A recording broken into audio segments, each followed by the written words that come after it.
Nshuti bakunzi b'uyu muyoboro wacu mukonde kuri gakondo muraho neza. Nongeye kubasuhuza mu izina ry'Imana yacu y'abakonde, nimugira amahoro y'Imana rurema, Imana rugira, Imana ya kare, Imana y'abasokuruza bacu b'abakonde, ari we uhoraho cyangwa se Uwiteka, Imana yo mu ijuru iduha ubuzima twese. Muri aka kanya rero nifuje kubagezaho amakuru y'ibiri kuvugwa ku isi, cyane ngarutse kuri za ntambara ziri kubera mu burasirazuba bwo hagati. Ingingo ya mbere rero igaruka kuri Amerika na Irani mu biganiro bishya biganisha ku mahoro arambye. Ingingo ya kabiri ikavuga Irani nk'igihugu cyanegekajwe n'ibihano mpuzamahanga ndetse n'ibya Amerika, ni gute yabashije kwihagararaho ku gihugu cy'igihanyazwa nka Amerika. Ingingo ya gatatu noneho uko Isiraheli ikomeje gucucagira za misile muri Libani. Ingingo ya kane ikavuga Uburusiya buri kwitwara gute muri ino ntambara. Ingingo ya gatanu ese twitega iki mu gihe babananiwe kumvikana muri ibi biganiro bishya bagiye gutangira kuri uno munsi. Ku ngingo ya mbere rero uyu munsi nibwo Amerika ndetse na Irani bongeye gusubukura ibiganiro by'amahoro muri Pakistani, Islamabad. Uyu munsi rero Amerika yaserukiwe na Vice Perezida wayo Jode Vance, ndetse Irani ihagararirwa n'umuyobozi w'inteko ishinga amategeko Mohammad Bakr Garibaffe, ari we nawe wagiye kwitabira bino biganiro.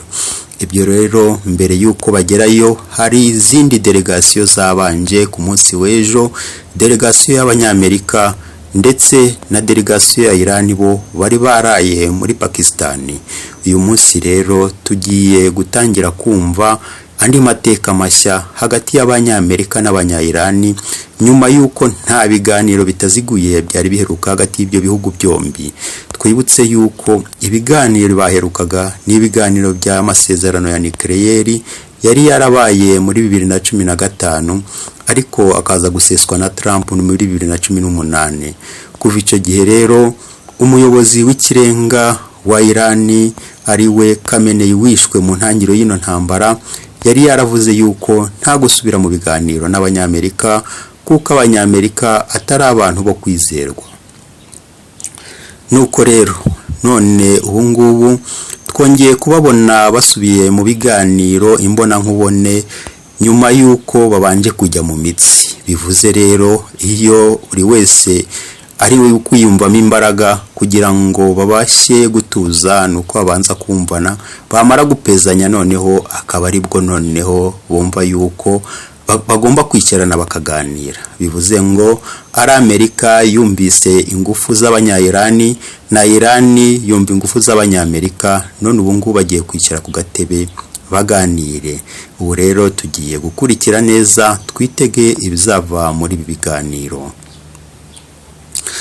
Ingingo ya kabiri rero turi kwibaza ni gute Irani nk'igihugu cyaranegekajwe n'ibihugu n'ibihano mpuzamahanga ndetse n'ibya Amerika, ni gute cyabashije kwihagararaho mbene aka kageni kugeza ubwo gihanganye n'igihugu cy'igihanyazwa kitavugwaho cyangwa se ngo gikorweho gitungwa gatoki nka Amerika. Amerika twibuke yuko ari igihugu cyari cyaramaze kuba umupolisi w'isi, nta gihugu cyari kigivuga, nta gihugu cyari kigikopfora, wavugaga ko ari Amerika ugaca bagushwanyaguje. Ariko Irani yo yabashije guhangana na Amerika ndetse n'umwana wayo n'Ubwongereza, Isiraheli.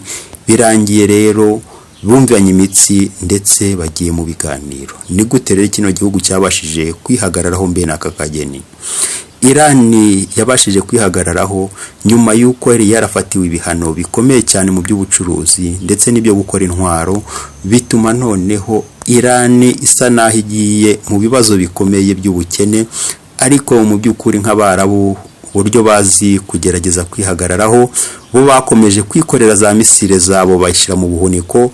Ubanza bityo bamaze imyaka yose bakora ari ukwibikira intwaro zo kuzahangana, kuko kugeza uno munsi Irani twabonye ibintu bidasanzwe yakoze ubwo yatangiraga kurasanaho na Isiraheli. Tuzi ko Isiraheli muri kariya gace k'iburasirazuba k'Abarabu nta gihugu na kimwe kigeze gihangara Isiraheli, kuko bayirasagaho bugaca nayo iri gucucagira za misile kuri ubwo butaka. Tuzi cyane cyane ibyo yakoreye Palestina, yitwaje ko igiye gusenya Hamasi kugeza bwo Palestina ihindutse amatongo. Kugeza uyu munsi abana, abagore barishwe, ababyeyi barishwe, bishwe urubozo, kugeza ubwo Isiraheli bamwe bayishinja ko yakoze ibyaha bikomeye by'intambara byagereranywa na jenoside. Nuko rero nyuma y'ibyabereye muri Palestina, tuzi biri kubera muri Libani kugeza uno munsi. Nuko Libani yararashwe bikomeye hitwaje yuko hari uriya mutwe wa Hezbollah. Ibyo rero byose ni ibintu ubona ko Iran yo yarenzeho, yaraswaho yo igahita isubiza ako kanya ikohereza misile nyinshi muri Isiraheli, ititaye ko Isiraheli yitwaga ko ari ifite ubwirinzi bukomeye ku isi. Tuzi ko buriya bwirinzi bwa Patriote buri mu bwirinzi bukomeye ku isi. Isiraheli rero nibwo ikoresha, ariko Iran yabashije kubuhangara ndetse bumwe ikagenda busenya, bituma rero Isiraheli igira ikikango muri iyi ntambara. Ni nabwo rero Amerika yabonye umwana wayo n'Ubwongereza bamuhangaye, bagiye kumukubita, bagiye kumucoca, Amerika nayo irahaguruka yinjira mu ntambara. Iran rero irakomeza yihagararaho. Amerika ibonye ihagurukanye imbaraga nyinshi, Iran icyo yakoze nayo yagerageje kugira sa ku bihugu by'inshuti za Amerika ndetse no ku ambasade yayo. Uko rero niko Iran yakomeje kwihagararaho, irasa muri za Qatar, irasa muri za Afghanistan, ibihugu byinshi by'Abarabu byari bifitanye umubano ukomeye na Amerika. Iran yagerageje kubirasaho ndetse kugeza ubwo yagerageje no kurasa ku bihugu by'i Burayi. Ibyo rero byatumye bigaragaza yuko Iran atari igihugu cyo gupfa kwisukira, bituma babona yuko aho kugira ngo ibyo bintu bikomeze gutyo, ahubwo bakwicara bakaganira, kuko abantu batangiye no kugira ikikango ko Iran hari uburyo ishobora kuba ifite intwaro za kirimbuzi bitse mu ibanga, bityo hari ubwo Amerika ishobora gushaka gukoresha intwaro kirimbuzi, ndetse bajya kubona bakabona intwaro batazi iyo zivuye nazo ziri gukora. Ibyo rero byatumye abantu benshi bakomeza kujya mu kikango. Muri uko kwihagararaho rero kwa Iran, ntabwo twakwemeza yuko Iran yabikoze iri yonyine, ahubwo hari inshuti y'akadasohoka yagize uruhare rukomeye mu kwihagararaho kwa Iran. Iyo nshuti nta yindi ni Ubushinwa. Ubushinwa twavuga yuko gufasha Iran cyane ari ingenzi, kuko nubundi kuva Iran yafatirwa ibihano birimo iby'ubucuruzi, by'ubukungu, birimo ibyo gukora intwaro, yafatiwe ibihano byinshi, ndetse navuga yuko kuri isi ya rurema Iran ari ifite ibihano byinshi nyuma y'Uburusiya. Nuko rero Ubushinwa bwo bwiyemeje yuko bugomba gufatanya na Iran, nubwo Iran yo iri mu bihano, ariko Abashinwa yo bakomeje kuyiba inyuma, kuko kugeza uyu munsi bavuga yuko Ubushinwa bwaguraga 90% by'ibikomoka kuri peteroli bya Iran. Nuko nubwo buryo rero Ubushinwa bubonye Iran yinjiye mu ntambara, bwo bwinjiye mu buryo butagaragara muri iyo ntambara, ariko nyine muzi neza imyitwarire y'Abashinwa mu ntambara zo kuri inosi, bo barareka mukarwana, ahubwo bakabaha ibikoresho kugira ngo mwe mukomeze murwane, bo bari gucuruza. Niko Abashinwa bakora kuri iyi si, bo ntago bapfa guhaguruka ngo baze kukurwanirira, ahubwo icyo bakora baguha intwaro n'ibikoresho bindi byose uzakenera, ubundi nawe ukagerageza ukirwariza. Bivugwa ko rero muri iyi ntambara ya Iran, Ubushinwa bwafashije bikomeye Iran, bakabaha zimwe mu ntwaro, ndetse bakabaha n'ubushobozi bwo kugira ngo bajye babasha gukontorora amamisire yabo bakoresheje satellite y'Abashinwa.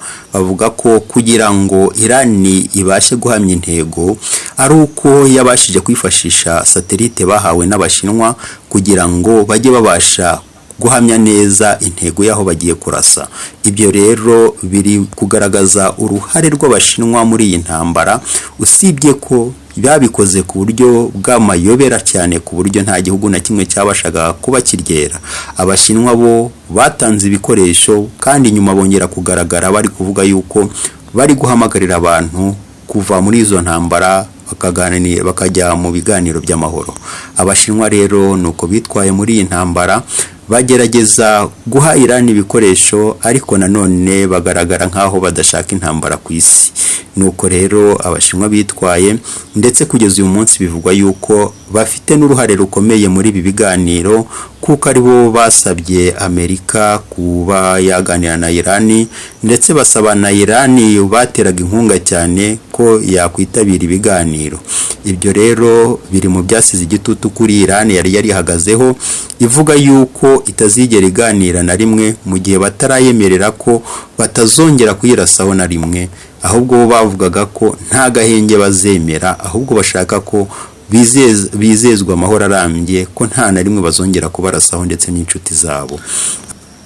Mu gihe rero Amerika yabashije kwitabira ibiganiro ndetse na Iran, Isiraheli yo ntikozwe iby'ibiganiro, ahubwo yabyukiye muri Libani icucagira za misile impande zose mu majyepfo ya Libani, ari nako Hezbollah nayo ikomeza kurasa muri Isiraheli. Ni ibintu rero bikomeje guhangayikisha, mu gihe abandi bari kuganira, abandi bo ntibagishaka ko baganira, ariko ukabona yuko Isiraheli yo ikishaka irashaka kugira ngo mu gihe Amerika irimo kuganira ibanza igacogoza uriya mutwe wa Hezbollah muri Libani, noneho bakazajya kuva muri bino biganiro nabo baramaze gukora nk'ibyo bakoreye muri Palestina igihe bajyaga guhigura umutwe wa Hamas bakanawusenya bikomeye. Ibi rero nibyo bashaka kugira ngo barebe ko bakorera muri Libani. Icyo rero ni ikibazo kigikomereye ibi biganiro bari kwinjiramo muri aka kanya, tutazi neza yuko Iran nayo izakomeza kwihanganira kubona inshuti zayo zikomeza kuzahazwa gutya.